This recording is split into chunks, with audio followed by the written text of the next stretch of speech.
Je ng TPNP siya.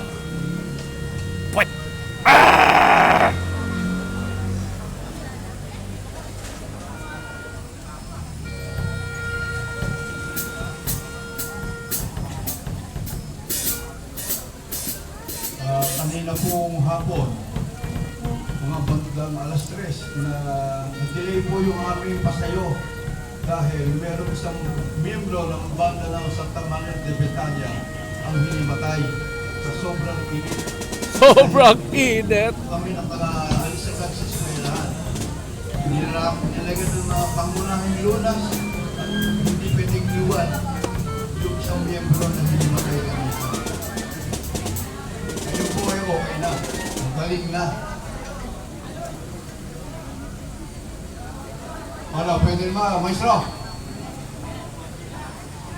Ha? Okay, sige.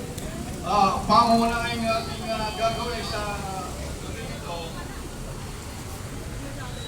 ang Philippine National Anthem na kukumpasa ni Maestro Arnold Sarian.